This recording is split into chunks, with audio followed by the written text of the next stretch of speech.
নমস্কার, শুভ সন্ধ্যা। আমি সৌরদীপ অধিকারী। Modak trainer academy আয়োজিত আজকের এই বিশেষ অনুষ্ঠানে সকলকে জানাই সুস্বাগতম। আজ আমাদের সকলের কাছে একটি অত্যন্ত বিশেষ এবং গুরুত্বপূর্ণ দিন। আজ ৮ই মার্চ, আন্তর্জাতিক নারী দিবস। নারীরা সমাজের এক গুরুত্বপূর্ণ প্রতিচ্ছবি, যেখানে ফুটে ওঠে তাদের সংগ্রাম, সাফল্য এবং আত্মবিশ্বাসের অবিস্মরণীয় কাহিনী। আমাদের আজকের এই বিশেষ দিনে মোদক ট্রেনার একাডেমি আয়োজিত একটি বিশেষ অনুষ্ঠান, যার শিরোনাম সমাজ দর্পণে নারীর মুখ। এখন এই অনুষ্ঠানের মাননীয় অতিথি সম্পর্কে কিছু কথা। আমরা সবাই অত্যন্ত আনন্দিত এবং গর্বিত আজকের এই অনুষ্ঠানে আমাদের সম্মানিত বক্ত্রী মাননীয়া অধ্যাপিকা সুমিতা হোম নাহা মহাশয়া, একজন বিশিষ্ট শিক্ষাবিদ, সাহিত্যিক এবং সঙ্গীত শিল্পী। উনি আনন্দমোহন কলেজের প্রাক্তন অধ্যাপিকা। সঙ্গীতের জগতে স্বনামধন্যা মাননীয়া সুমিতা হোম নাহা শাস্ত্রীয় সঙ্গীত এবং রবীন্দ্রসঙ্গীতের ক্ষেত্র দুটিতে বিশেষ অবদান রেখেছেন। একই সাথে তিনি একাধিক গ্রন্থ লিখেছেন, যেগুলি সময়ে সময়ে পাঠক মহলে বিশেষভাবে সমাদৃত হয়েছে। তার লেখা গ্রন্থগুলির মধ্যে উল্লেখযোগ্য হল অনুভবে রবীন্দ্রনাথ, সমাজ দর্পণে নারীর মুখ, কবিতার বই কবিতারা হেসেছিল, সূর্য সিঁড়ি ইত্যাদি। মাননীয়া সুমিতা হোম নাহা মহাশয়া আলোকধারা সঙ্গীত কেন্দ্রের প্রতিষ্ঠাতা অধ্যক্ষা। আমাদের আজকের বিশিষ্ট অতিথি অধ্যাপিকা সুমিতা হোম নাহা মহাশয়াকে জানাই সশ্রদ্ধ নমস্কার এবং অভিবাদন। একই সাথে আপনাদের সকলের আজকের অনুষ্ঠানে মূল্যবান উপস্থিতির জন্য জানাই ধন্যবাদ সহ শুভেচ্ছা। এখন আজকের আমাদের অনুষ্ঠানের বিশিষ্ট অতিথিকে আন্তরিক অনুরোধ করছি ওনার এই সুন্দর অনুষ্ঠান শুরু করার জন্য। সকলকে ধন্যবাদ সহ শুভেচ্ছা।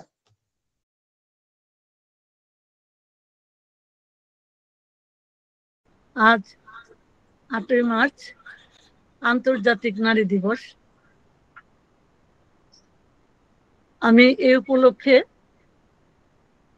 নারী পুরুষ নির্বিশেষে সবাইকে আমার আন্তরিক শুভেচ্ছা ও অভিবাদন জানাচ্ছি। আমি আরো শুভেচ্ছা জানাচ্ছি মোদক ট্রেনার একাডেমিকে, যারা এই বিশেষ দিনে আমাকে আলোচনা করার জন্য ডেকেছেন। আমরা এই ২১ শতকে এসে প্রতিদিনই কোনো না কোনো দিবস হিসেবে পালন করছি এবং আমরা লক্ষ্য করছি যে আমরা এতে অভ্যস্ত হয়ে গেছি। সামাজিক যোগাযোগের মাধ্যমে এবং নানাবিধ এই বিপণন সংস্থার বিজ্ঞাপনের মাধ্যমে এই দিনগুলো আমরা বিভিন্নভাবে দেখতে পাচ্ছি। তবে এই আজকের দিনটি অর্থাৎ ৮ই মার্চ এবং ১লা মে, এই দুটো দিন বিশেষ তাৎপর্যপূর্ণ। এই দুটো দিনের বিশেষ গুরুত্ব রয়েছে।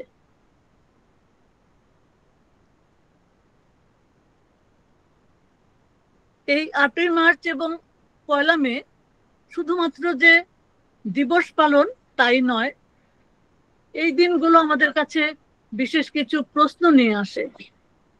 বলতে পারি যে আমরা নিজের সামনে অর্থাৎ আয়নার সামনে নিজেকে আমরা দেখতে পারি।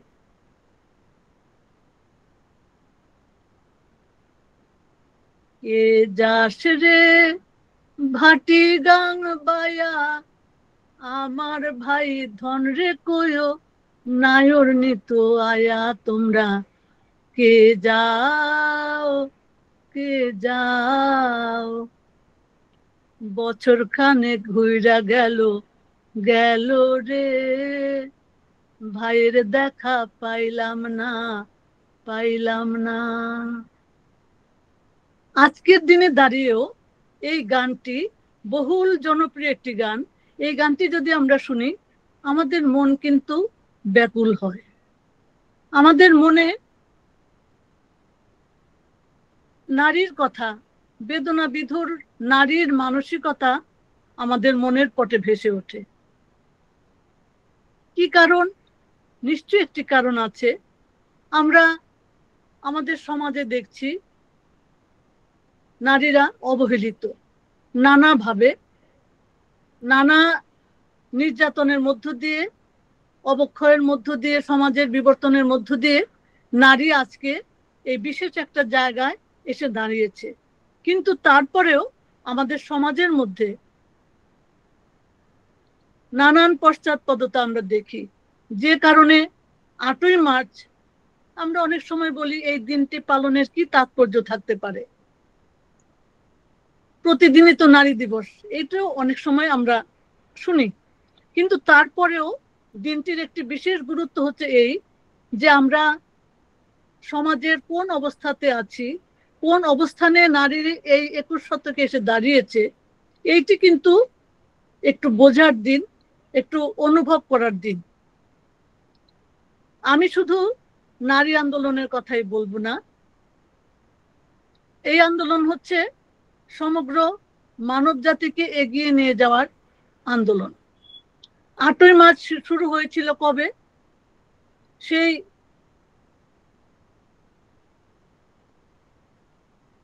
আমেরিকাতে বস্ত্রশিল্প কারখানায় মেয়েরা 1857 8ই মার্চ তারা আন্দোলন করেছিল দুটো কারণে। একটা হচ্ছে 16 ঘন্টা যে তাদের কাজের সময়, সেটিকে কমিয়ে 10 ঘন্টা করার জন্য, এবং আরেকটি হচ্ছে বেতন বৃদ্ধির জন্য। এই জন্য বিরাট আন্দোলন হয় এবং এই আন্দোলন চলতেই থাকে। নারীদের আরেকটি বড় আন্দোলন ছিল ভোটাধিকারের আন্দোলন। আমরা এখন ভোটের সময় এলেই, নির্বাচনের সময় এলেই আমরা কার্ড হাতে নিয়ে ভোট দিতে যাই, কিন্তু নারীদের ভোট আন্দোলনের জন্য 50 বছরের বেশি সময় আন্দোলন করতে হয়েছে। এই সমস্ত কিছুর মধ্য দিয়ে নারী আজকে এগিয়ে গেছে। আমি বলবো যে মানব জাতি আজকে এগিয়ে গেছে, কারণ শুধুমাত্র পুরুষ এগিয়ে গেলে আমাদের সমাজ এগিয়ে যেতে পারে না। এই প্রসঙ্গে আন্তর্জাতিক নারী দিবসের ক্ষেত্রে আমরা আরেকজন মহিয়সীর কথা উল্লেখ করব। তিনি হচ্ছেন জার্মানির সমাজতান্ত্রিক আন্দোলনের নেত্রী ক্লারা জেটকিন। তিনি দীর্ঘদিন পরে, যখন এই যে শ্রমিকরা, নারী শ্রমিকরা যে দিনটি পালন করছিল আন্দোলন হিসেবে, তখন তিনি বললেন যে এটিকে নারী দিবস হিসেবে আমরা পালন করতে পারি। সে তখন থেকে সেটা পালিত হয়ে আসছে এবং আমরা লক্ষ্য করেছি যে 1974-এ জাতিসংঘ আন্তর্জাতিক নারী দিবস হিসেবে এটিকে স্বীকৃতি দিয়েছে। 1974-এ এই স্বীকৃতিটা এসেছে। শতবর্ষপূর্তিতে আন্তর্জাতিক নারী দিবসের শতবর্ষপূর্তিতে যে স্লোগানটা ছিল সেটি হচ্ছে নারীর অধিকার, সমান সুযোগ, সকলের অগ্রগতি। অর্থাৎ শুধু নারী নয়, নারী পুরুষের সম্মিলিত অগ্রগতির মধ্য দিয়ে কিন্তু আসলে নারী দিবসের উদযাপন। আমরা সমাজের দিকে তাকাই, বিভিন্ন ভাবে আমাদের তাকাতে হয়। এই যে বিশ্বব্যাপী নারী মুক্তির আন্দোলনের জোয়ার, সেটির মধ্যে দুটো জিনিস বিশেষভাবে লক্ষণীয়। সেটি হচ্ছে সামাজিক এবং অর্থনৈতিক মুক্তির দিক। এই যে মুক্তির কথাটা বলা হচ্ছে, এই মুক্তি কারো দয়ার দান নয়, মুক্তি নিজের অর্জন করতে হয়, নিজেকে তৈরি করে সেটি অধিকার করে নিতে হয়। এই নারী মুক্তির প্রসঙ্গে সর্বস্তরের নারী জাগরণের কথা আসে। আমি আবার বলছি, সর্বস্তরের নারী জাগরণ যখন হয় তখনই সমাজ এগিয়ে যেতে পারে। আমাদের এই দেশের কথায় যদি আসি, প্রাচ্যে নানাভাবে নানা বিশেষণে নারীদেরকে বিশেষিত করা হয়, যেমন কন্যা, জায়া, জননী, গৃহকর্ত্রী, বিভিন্ন ভাবে নারীদেরকে তুলে ধরা হয়। কিন্তু পাশাপাশি আবার এটিও দেখি যে বিশেষ কালে বিশেষ পরিবেশে এই পরিচয়গুলির বিকৃতি ঘটে। এই যে বিকৃতি, এই যে সেটিও কিন্তু আমাদের সমাজের মধ্যে আসে নানা কৌশলে। সবসময় এটা বোঝানো যাচ্ছে, নারীকে কৌশলে বোঝানো হচ্ছে যে মাতৃত্ব এবং গৃহকর্মই হচ্ছে তার একমাত্র জীবনের দিক। তার জন্মই হয়েছে গৃহকর্মের জন্য, মাতৃত্বের জন্য, স্বামীর সেবা করার জন্য এবং সবাইকে ধরে রাখার জন্য। এটি একটি দিক বটে, কিন্তু মানুষ হিসেবে নারীকে, অর্থাৎ মানব হয়ে ওঠার জন্য নারীকে কিন্তু নিজের একটা বিশেষ শক্তি অর্জন করতে হয়। এই যে বললাম কৌশল, কৌশলে নারীদের মধ্যে এই ভাবটা জাগিয়ে তোলে যে তাদের বিশেষ গৃহকর্মের মধ্যে তারা আটকে থাকবে এবং নারী হচ্ছে দুর্বল অংশ, কারো না কারো অধীনে তার থাকতে হবে। কখনো পিতার অধীনে, তারপর স্বামীর অধীনে, তারপরে পুত্রের অধীনে থাকতে হবে। এই যে অধীনস্থ করার যে বিষয়টি, সেটি কিন্তু পৌরাণিক, সামাজিক, নানা সাংস্কৃতিক, নানা কৌশলের মধ্য দিয়ে এই জিনিসগুলো আমাদের মধ্যে ঢুকিয়ে দেওয়া হচ্ছে। শুধু নারী নয়, সকলের মধ্যেই কিন্তু এটা ঢুকিয়ে দেওয়া হচ্ছে।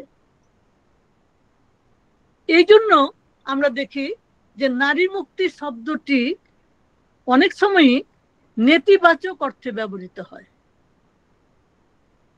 নারী মুক্তি যে মানব মুক্তি সেইটি নয়, বরং নারীবাদ, নারী মুক্তি, সেটিকে নেতিবাচক অর্থে, নেগেটিভ অর্থে সেটা ব্যবহার করা হয়। আমাদের সমাজের দিকে যদি তাকাই, আমরা দেখি যে নানান রকম প্রবাদ প্রবচন যা আমাদের দীর্ঘ যুগ যুগ ধরে চলে আসছে, আমরা শুনছি, এর মধ্য দিয়ে আমরা বড় হচ্ছি। দু একটি যদি বলি, যেমন মেয়ের নাম ফেলি, পরে নিলেও গেলি, জমে নিলেও গেলি। মেয়ে তার জন্ম এতটাই মানে অনাহুত ভাবে সে আসে আমাদের সমাজে, আমাদের পরিবারে। শুধু আমাদের দেশে নয়, সব দেশের পল্লী গানে কিছু না কিছু এই ধরনের চিত্র পাওয়া যায়। ভিয়েতনামের একটি পল্লী গানে আছে, মেয়েরা যেন বৃষ্টি ফোঁটা, কেউ জানে না পড়বে কোথায়, প্রাসাদে কি ক্ষেতের কাদায়। তার মানেটা হচ্ছে এই যে মেয়েদের জন্ম যেখানেই হোক, তার ভাগ্যটা একেবারেই নির্ভর করে যে পরবর্তীতে সে কোন ঘরে যাবে। এই যে আমি প্রথম যে গানটি দিয়ে শুরু করলাম, অত্যন্ত জনপ্রিয় গান, ভাইকে বলছে যে আমাকে নিয়ে যাও, কে যাচ্ছে ভাটি গান বেয়ে, সেই ভাটির মাঝিকে সে বলছে যে আমার ভাইধনকে গিয়ে বলেও যে আমাকে নায়ন নিতে। এই যে নারী জীবন শুরু হলো, এইটি নানাভাবে আমাদেরকে প্রবাদ প্রবচনের মধ্য দিয়ে চলে আসছে আমাদের সমাজে। আরেকটি কথা যদি বলি, যে ছড়া ছড়া বিশেষ একটা তাৎপর্য আছে। সেটি হচ্ছে যে ছড়ার মধ্যে ছন্দ থাকে, খুব সুন্দর সহজ ছন্দ, সহজ কথা, যেগুলো আমাদের শিশুরা খুব সহজে যখন তারা কথা বলতে শিখতে চায়, তখন আমরা যারা বড় যারা থাকি আমরা সেই ছড়াগুলো তাদের সামনে বলি, তারা সেতে খুশি হয় এবং ভাষা শিখতে সাহায্য হয়। তো সেখানে আমরা দেখি ছড়ার মধ্যেও কৌশলে কিন্তু সেখানেও মেয়ে শিশু এবং ছেলে শিশুর বিভিন্নতার কথা বলা হয়েছে, পার্থক্যের কথা বলা হয়েছে। খুব সাধারণ দু একটি ছড়ার কথা আমি বলছি, যেখানে বলা হচ্ছে, খোকা বাবু যায় লাল জুতা পায়, বড় বড় দিদিরা সব উঁকি মেরে চায়, খোকা ফিরে না তাকায়। দিদিরা উঁকি মেরে দেখছে, শিশু সন্তান ছেলে সে কিন্তু বৃদ্ধর্পে হেঁটে যাচ্ছে লাল জুতা পরে, দিদিরা উঁকি মেরে দেখছে কিন্তু খোকা ফিরে না তাকায়। ভালো সুন্দর একটি খোকা বাবুর চিত্র আমরা পেয়ে যাচ্ছি। মেয়ে শিশুর চিত্র কিন্তু আমরা পাই, সেটি আবার অন্যরকম। কিরকম? দোল দোল দোলনি, রাঙা মাথায় চিরুনি, বর আসবে যখনই নিয়ে যাবে তখনই। অর্থাৎ বড় হবে শিশুকন্যাটি, বর আসবে নিয়ে যাবে। এই গতিধারার মধ্য দিয়েই আমাদের কন্যা সন্তান কিন্তু বেড়ে উঠছে। আজকে আমাদের সবারই কিন্তু এই জিনিসগুলো মনে রাখতে হবে, কারণ মেয়েদের যেমন নারী মুক্তির জন্য মেয়েরা এগিয়ে যাবে, সঙ্গে সঙ্গে আমাদের পুরুষদেরকেও কিন্তু এগোতে হবে, আমাদের সমাজটাকে এগোতে হবে। আমরা আরো কি পাচ্ছি? নানা রকম বিজ্ঞাপন এই সময়ে, এই আধুনিক যুগে নানা রকম বিজ্ঞাপন আমরা রেডিও, টেলিভিশন, হোর্ডিং দেখছি। সেই সমস্ত বিজ্ঞাপনের দিকেও যদি আমরা লক্ষ্য করি, সবখানে কিন্তু আমরা দেখব যে নারীকে একটা বিশেষ, আমি বলবো যে পণ্য হিসাবে সেখানে দেখানো হচ্ছে। আরো বলবো, এই যে 8ই মার্চ আন্তর্জাতিক নারী দিবসের যে বিভিন্ন বিজ্ঞাপন, সেখানেও লক্ষ্য করা যাবে যে প্রসাধনী সামগ্রীর সাথে 8ই মার্চের একটা যোগাযোগ স্থাপন করে বিজ্ঞাপন চিত্র বানানো হচ্ছে। এই যে আমাদের সমাজের মানসিকতা, এইটি কিন্তু আমাদের বুঝতে হবে, এটি আমাদের বুঝতে হবে। রূপকথা আছে আমাদের, রূপকথার গল্প খুবই সুন্দর। রূপকথার গল্প বাচ্চাদের বলতে হয়, বাচ্চারা কল্পনার জগতে অনেক কিছু দেখে। সেই রূপকথার মধ্যে কি আছে? রাজার কথা আছে, রাজপুত্রের কথা আছে। রাজা রাজপুত্র সবারই কিন্তু বীরত্বের চরিত্রটি, ব্যক্তিত্বটি ফুটে উঠেছে। নারী চরিত্র কি নেই? আছে। কি আছে? রাজার আছে সুয়োরানী আর দুয়োরানী, আবার আছে এক রাজার 7 রানী, 7 রানীর গল্প। এই যে আমাদের সমাজের চিত্রগুলো এইভাবে রূপকথার মধ্যে আসছে। রানীকে পাই, রাজকন্যাকে পাই। রাজকন্যা কিন্তু ব্যক্তিত্বময়ী হতে পারে না। রাজকন্যা ঘুমিয়ে থাকে, তাকে কোনো রাজপুত্র অথবা বীর কেউ এসে ঘুম থেকে জাগায়, এবং এই শর্ত যে সে রাজকন্যাকে পাবে এবং রাজত্ব পাবে। এই যে বিভেদ শুরু হয়ে গেল, রাজকন্যা এবং তার সাথে অর্ধেক রাজত্ব।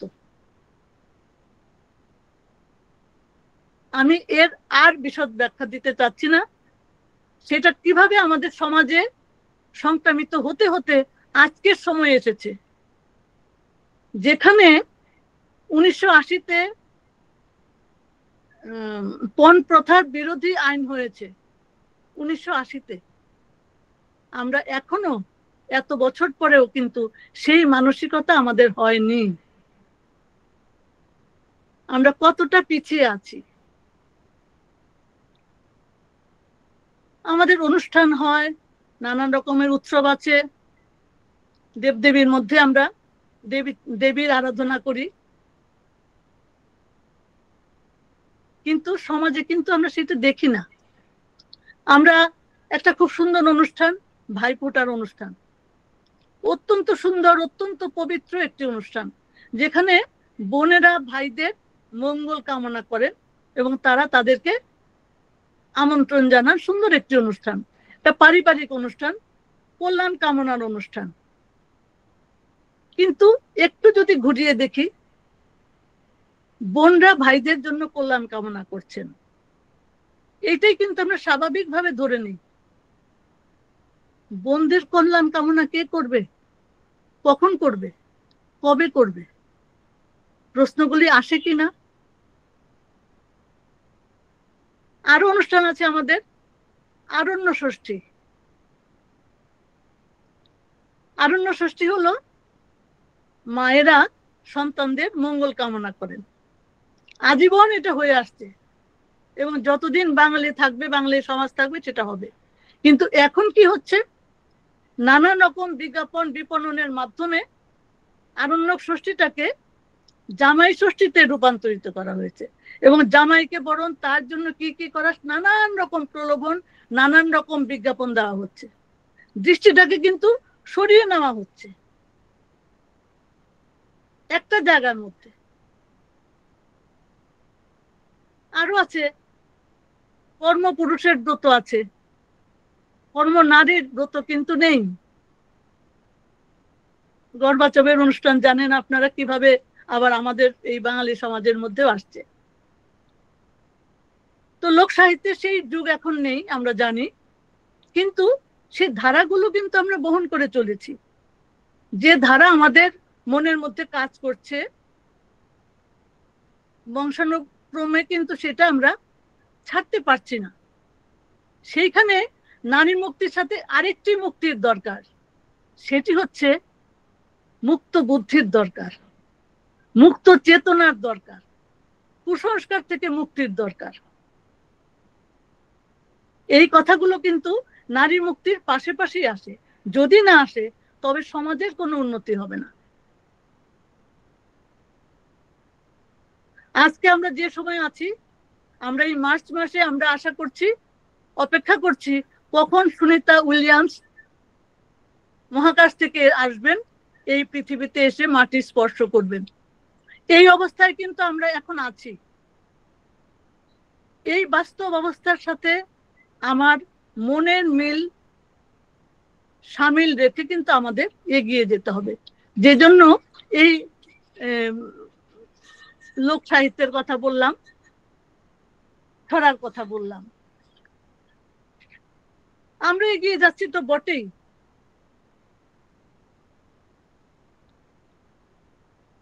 19 শতকের দিকে যদি তাকাই, আমাদের বাঙালি নারী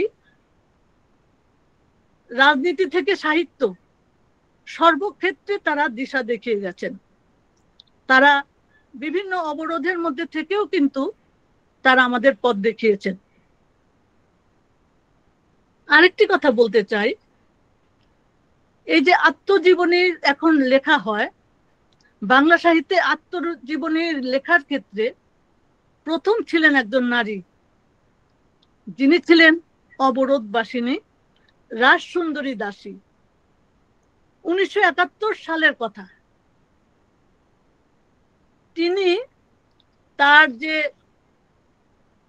স্বামী, অর্থাৎ তার বাড়ির যে ঘোড়ার সামনেও তিনি আসতে পারতেন না, এইরকমই অবস্থা তখন ছিল।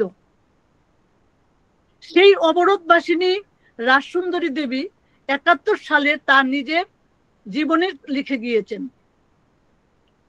অনেক পরবর্তীকালে কবি গীতা চট্টোপাধ্যায় সেই ঘটনা নিয়ে কবিতা লিখেছেন। আমি তার কয়েকটি লাইন পড়ছি সেই সময়টাকে বোঝার জন্য। গীতা চট্টোপাধ্যায় লিখেছেন, কবিতার নাম হচ্ছে কর্তার ঘোড়া দেখে রাজসুন্দরী, উঠোনে ধানের রাশি খেয়ে যায় মহিমায় ঘোড়া, কর্তার ঘোড়ার সামনে কি করে বা যেতে পারে নারী? যদি দেখে ফেলে সেই ঘোড়ার ভিতরে অধিকারী, অবাধ আলোয় দেহ এক উঠোন ধানের সন্তোষে।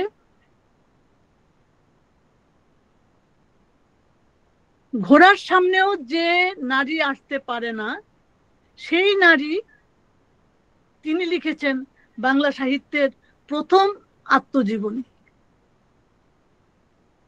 এগুলো হচ্ছে আমাদের ঐতিহ্য। এই ঐতিহ্যকে ধারণ করেই কিন্তু আমাদের এগিয়ে যেতে হবে। আমরা বিভিন্ন সময়ে পেয়েছি, বিশেষ করে স্বদেশী আন্দোলনের সময় আমরা পেয়েছি বীর নারীদের, বীরকন্যা প্রীতিলতা, ননীবালা দেবী, লীলা নাগ, নেলি সেনগুপ্তা, কল্পনা দত্ত যোশী, মাতঙ্গিনী হাজরার মতো অগণিত বীর নারী, যারা আমাদের রাজনৈতিক ক্ষমতায়নের পথকে খুলে দিয়েছিলেন। সময়ের গতিধারায় নারী এগিয়ে চলেছে। 21 শতকের মেয়েরা নিজের উদ্যমে, নিজের উৎসাহে, নিজের অনুসন্ধিৎসার মধ্য দিয়ে তারা নতুন যুগের আলোকে গ্রহণ করতে চাইছে। কিন্তু প্রশ্ন হচ্ছে যে এই যে মেয়েরা এগিয়ে যেতে চাইছে, এগিয়ে যাচ্ছে, তার সাথে আমাদের সমাজকে তাল মিলাতে পারছে? মাঝে মাঝে মনে হয় যে সমাজ তাল মেলাতে পারছে না। সেই জন্যেই এত অন্ধকার এসে গ্রাস করে আমাদের। বহু যুগের যে পশ্চাৎপদ চিন্তাধারা, সেটি আমাদেরকে পেছনে টেনে রাখতে চায়। সেই চিন্তাধারা কিন্তু মেয়েদের মধ্যেও আছে, তারাও কিন্তু সেটি থেকে বেরিয়ে আসতে পারছে না। কারণ যেভাবে আমাদের মজ্জাগত হয়ে গেছে বিষয়গুলো, তার থেকে বেরিয়ে আসাটা খুব কঠিন। এই জন্যই বললাম যে আমাদের মুক্ত বুদ্ধির চর্চা করতে হবে, চেতনার মুক্তি ঘটাতে হবে, তা না হলে সমাজ এগোতে পারবে না। আমরা অনেক বিশেষণ শুনি মেয়েদের ক্ষেত্রে, যেগুলো বলা হয়, ইদানিং আরো বেশি বেশি বলা হচ্ছে মেয়েরা ঘরে বাইরে কাজ করছে, সেই জন্য মেয়েদেরকে বলা হচ্ছে দশভুজা, বলা হচ্ছে লক্ষ্মীমন্ত, গৃহলক্ষ্মী, গৃহকর্ত্রী। প্রতিটি বিশেষণ অত্যন্ত সুন্দর, সুমধুর লাগে। কিন্তু মেয়েরাও কি এটি ভাবতে খুশি হন? দশভুজা কি হতেই হবে মেয়েকে? সারা জীবন পরীক্ষা দিয়ে যেতে হবে কোন কোন কাজ সে পারছে আর কোন কোন কাজ সে করতে পারছে না? মেয়েটি তার পছন্দ অনুযায়ী কাজে এগিয়ে যেতে পারবে না। এই যে সমস্ত কিছুর মধ্য দিয়ে দশভুজা হয়ে ওঠার চেষ্টা, জ্যাক অব অল ট্রেডস, তারপরে মাস্টার কিসের হবে? সেই জন্য যার যার যেদিকে উৎসাহ আছে, আগ্রহ আছে, সেই দিকে তার এগিয়ে চলার যে সামর্থ্যটুকু আছে, সেই দিকে এগিয়ে চলতে হবে। আমাদের সমাজের মধ্যে সেই আলোটুকু মেয়েরা চায়।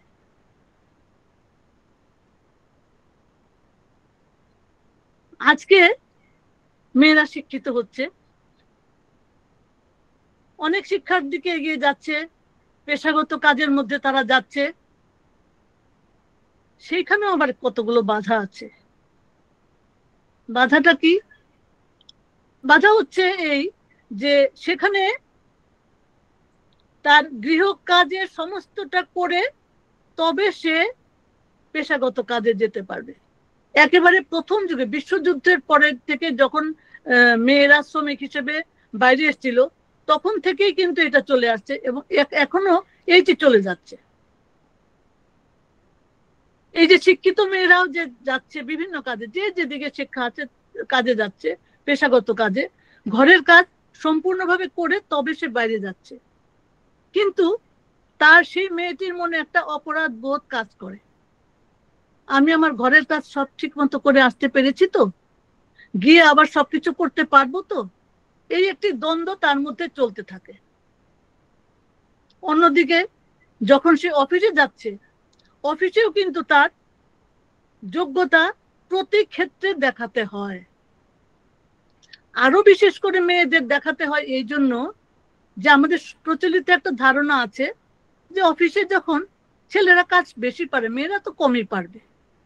তো শিক্ষিত মেয়েরা যে যেদিকে শিক্ষিত, সে চেষ্টা করে সবসময় যে সেই জায়গাটায় সে স্ট্যান্ড করতে, সেখানে সে দাঁড়াতে চায় যে আমি যোগ্য বলেই আমি এই জায়গাটায় এসেছি। কাজেই মেয়েদেরকে দুভাবেই কিন্তু তাকে তার যথার্থতা প্রমাণ করার জন্য মেয়েদের সেইভাবে সংগ্রামী রূপেই কিন্তু তাকে চলতে হচ্ছে। কারো দানে নয়, নিজের অর্জনে মেয়েরা এগিয়ে যাচ্ছে। তো এভাবে যদি আমরা দেখি যে এই যে দৈনন্দিন সব কাজের মধ্যে, কথার মধ্যে নারী ও পুরুষের যে পার্থক্যের কথা আসে, বৈষম্যের কথা আসে, সেখানে আরেকটি কথা প্রায়ই মনে হয়, আপনারা শুনে থাকবেন, আরেকটি বিশেষণ, নতুন একটি বিশেষণ, ঘরোয়া মেয়ে। এটি আবার কি? এটি দেখা যায় বিশেষ করে বিয়ের বিজ্ঞাপনে, শিক্ষিতা, সুন্দরী ইত্যাদি ইত্যাদি অনেক কিছু, শেষে গিয়ে বলা হয় যে ঘরোয়া মেয়ে চাই। এই যে ঘরোয়া মেয়ে, এই বিশেষণটি যে কোথায় কিভাবে প্রযোজ্য সেইটি বুঝতে গেলেও কিন্তু আমাদের অনেক মাথা ঘামাতে হয়। তো এইটা কিন্তু আমাদের এই সময়ের কথা, এতেই বোঝা যায় যে আমরা সমাজে কোন অবস্থার মধ্যে আছি।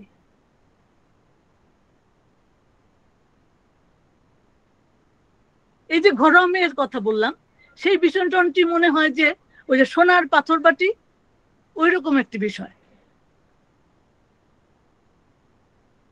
এই সমস্ত ক্ষেত্রে মেয়েদেরকে ভাবতে হবে।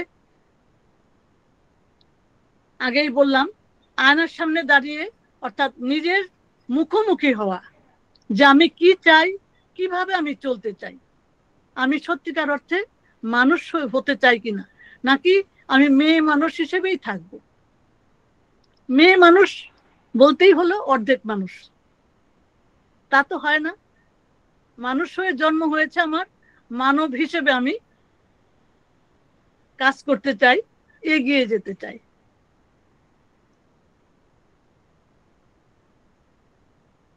এই যে নারী ইস্যু বলে আমরা একটা কথা প্রায় শুনি, নারী ইস্যু, এই ক্ষেত্রেও কিন্তু সমাজকে অর্থাৎ নারী পুরুষ সবাইকে সমানভাবে সচেতন হতে হবে। শুধু গৃহ কাজের ক্ষেত্রে নয়, নারীর প্রতি যে সহিংসতা দিনে দিনে বাড়ছে আমরা লক্ষ্য করছি, বিভিন্ন ভাবে, বিভিন্ন কৌশলে, বিভিন্ন উপায়ে যে সহিংসতা বাড়ছে, যে নির্যাতন বাড়ছে, সেইগুলো যখন আমাদের খবরে আসে, যত ঘটনা হয় তার থেকে খুব কমই কিন্তু আমরা খবরে পাই। যখন খবরে আসে তখন প্রায়ই সেটাকে নারী ইস্যু বা সাধারণ ব্যাপার বলে আমরা এড়িয়ে যেতে চাই, কি মেয়ে কি পুরুষ। এই যে নারী ইস্যু বলে আলাদা করে সাধারণ বলে এড়িয়ে যাওয়া, এটিও কিন্তু সমাজের একটা পশ্চাৎপদতা। এভাবে কি হয়, জিনিসগুলো গুরুত্ব হারায়, গুরুত্ব হারানোর পরে কি হয়, বিচার হয় না, বিচারের জন্য আইন থাকলেও তার সঠিক প্রয়োগ হয় না। এগুলো কিন্তু আমাদের গা শোয়া হয়ে যাচ্ছে, এই দিকে আমাদের লক্ষ্য রাখতে হবে। দিন এগিয়ে যাচ্ছে, আমরা শিক্ষিত হচ্ছি, শিক্ষার দাবি করছি, কিন্তু আমাদের এই চেতনাগুলো আমাদের জাগাতে হবে।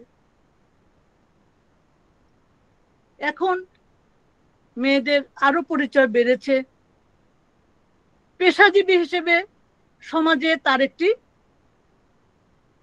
পদমর্যাদা বেড়েছে।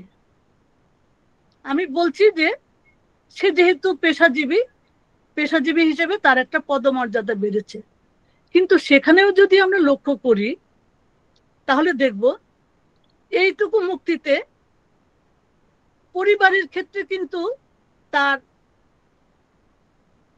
পুরুষ সঙ্গীর কাছে সমমর্যাদা হয় না।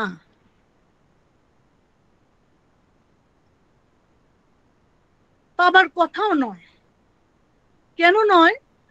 সেটি হচ্ছে এই যে পুঁজিবাদী বিশ্বায়ন যে শুরু হয়েছে তখন থেকেই নারীর বৈষম্যমূলক যে মজুরি, সেই বৈষম্যমূলক মজুরি প্রদানের মাধ্যমেই নারী পেশাগত জীবনে এসেছিল, এবং তখন থেকেই এই ধরনের একটা মনোভাব কাজ করছে, যেটিকে এখন পর্যন্ত আমরা সরাতে পারিনি। এই বাস্তব অবস্থাগুলো আমাদের স্বীকার করে নিতে হবে, শুধু নারীর উন্নতির জন্য নয়, নারী পুরুষ সবার জন্য, আমাদের সমাজের জন্য।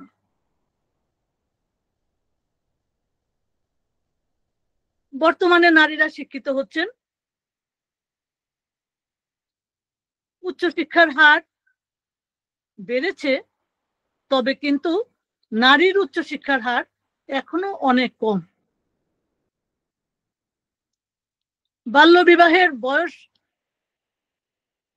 বাল্যবিবাহের বিরুদ্ধে নানা রকম কথা বলা হচ্ছে, তারপরেও সমাজের অনেক যন্ত্রণা থেকে রেহাই পাবার জন্যেই পিতামাতা মেয়েদেরকে বিয়ে দিয়ে দেন অল্প বয়সে।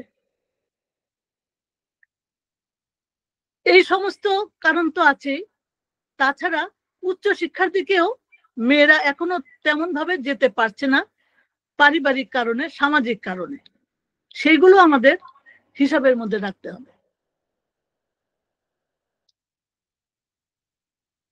কর্মজীবী নারীদের কথা বললাম, সেখানে যেটি দেখা যায় যে ডাবল বার্ডেন, অর্থাৎ দ্বৈত বোঝা তাদেরকে বহন করতে হচ্ছে। এই দ্বৈত বোঝা বহনের জন্য নারী তার পেশাগত, তার যে কোয়ালিটি আছে, গুণগত যে মান, সেটিকে ততটা বিকশিত করতে পারে না,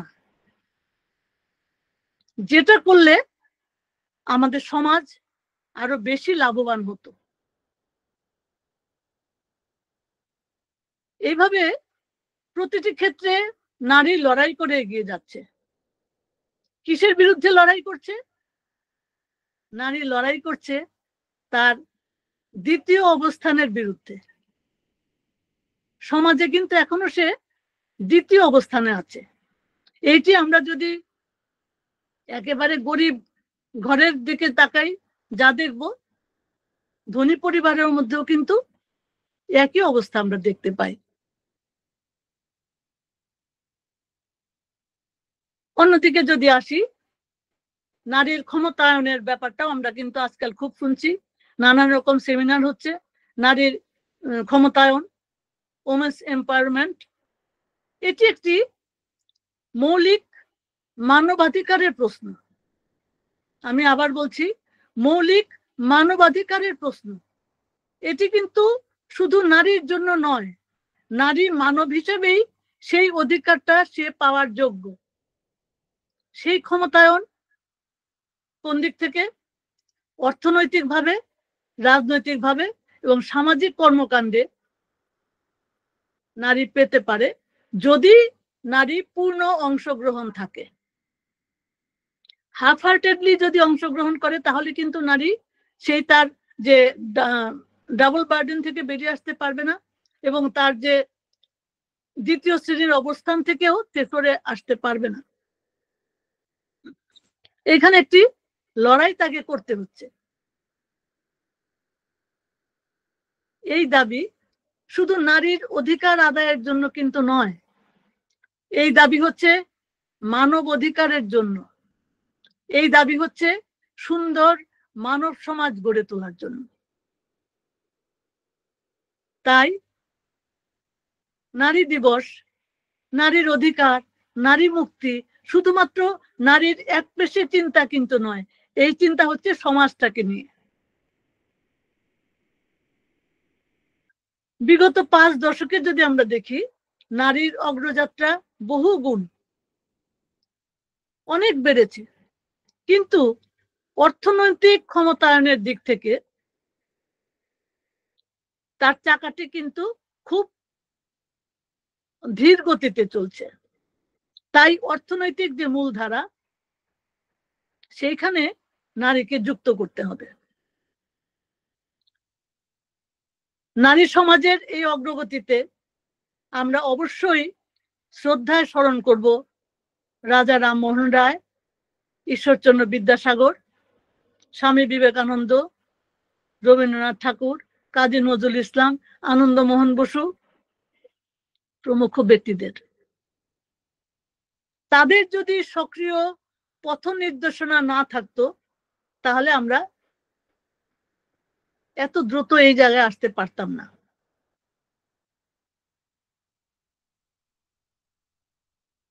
রবীন্দ্রনাথ তার কাব্যে সাহিত্যে নানাভাবেই নারীর উন্নয়নের কথা বলেছেন। 100 বছরও আগে 1892 সালে রবীন্দ্রনাথ লিখেছিলেন চিত্রাঙ্গদা। সেইখানে রবীন্দ্রনাথের চিত্রাঙ্গদা বলছে অর্জুনকে, আমি চিত্রাঙ্গদা, আমি রাজেন্দ্র নন্দিনী।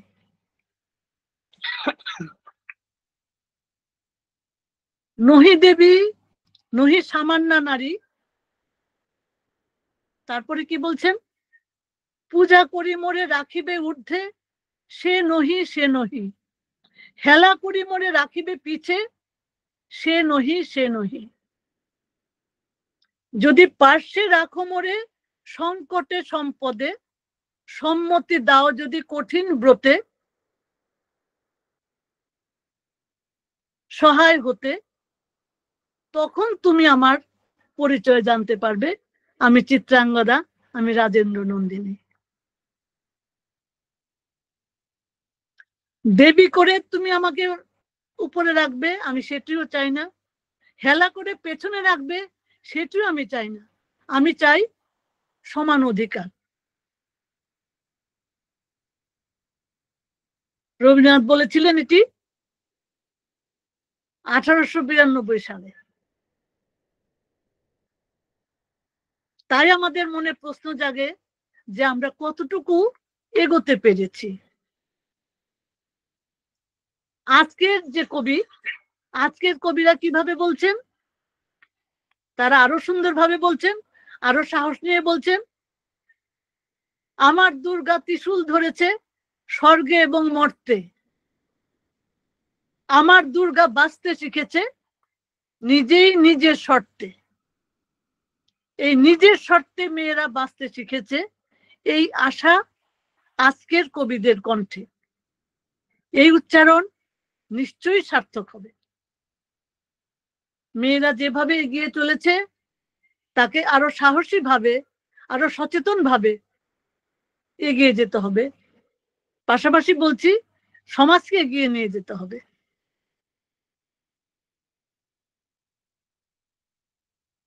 মেয়েদের জন্য অনেক আইন হয়েছে, প্রগতিশীল আইন হয়েছে, কিন্তু লক্ষ্য করা যায় যে অনেক মেয়েই কিন্তু আমরা সেই সব আইন সম্পর্কে একেবারেই অজ্ঞ থাকি। আমরা ভাবতেই পারি না যে সেই আইনগুলো কি আছে, সেটি আমাদের জানতে হবে।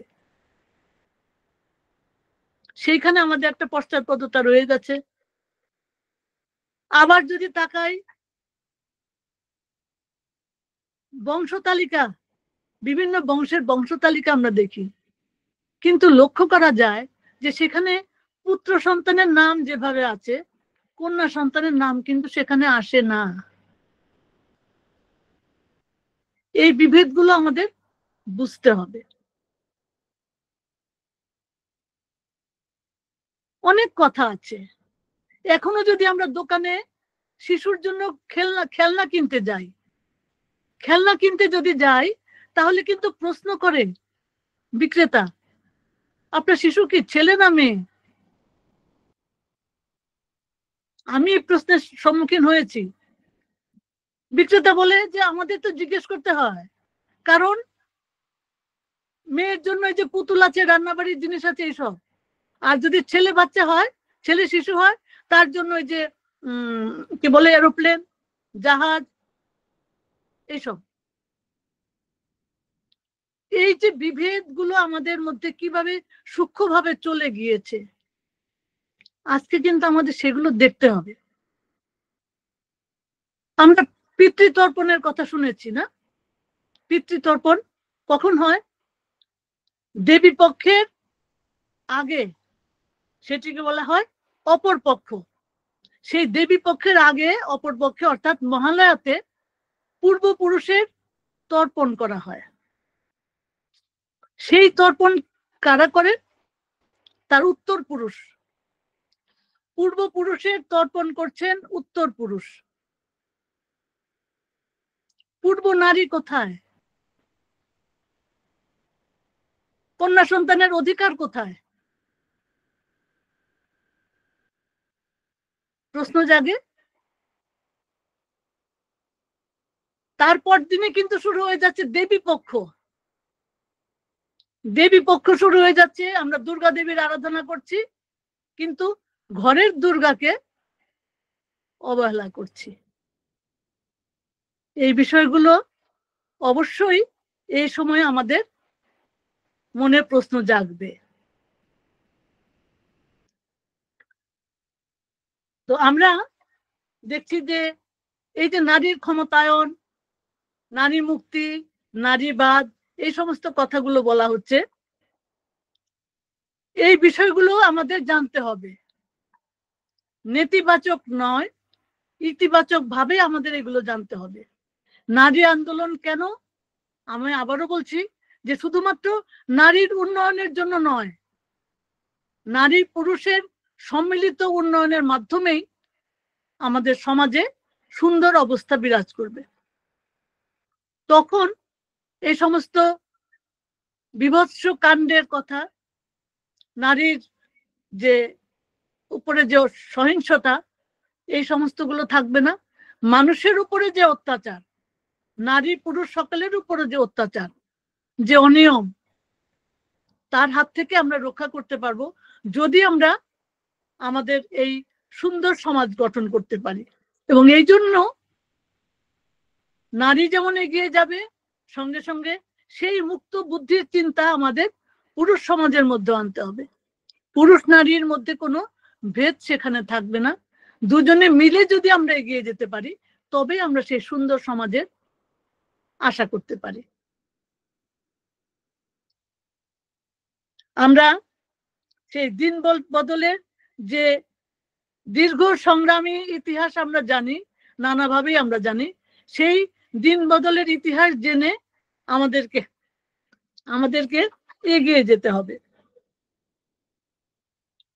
রাজনীতির ক্ষেত্রে যেমন, অর্থনীতির ক্ষেত্রেও মেয়েদেরকে স্বাবলম্বী হতে হবে।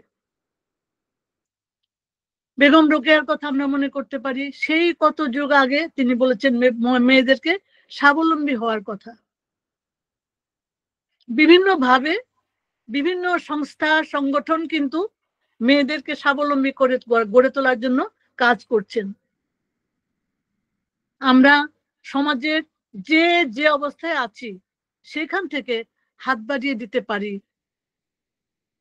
সেই মানুষদের প্রতি, অন্যকে সাহায্য করার জন্য, কৃপা দৃষ্টি দিয়ে নয়, তাকে স্বাবলম্বী হিসেবে গড়ে তোলার জন্য।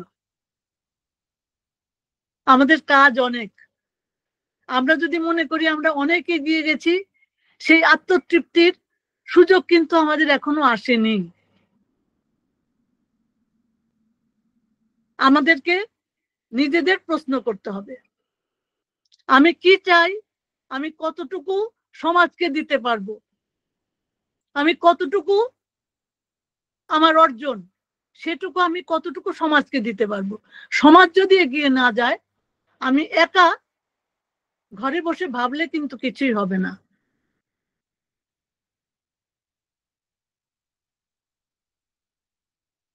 আশার আলো আমরা দেখতেই পাচ্ছি, আমরা বিভিন্ন দেশের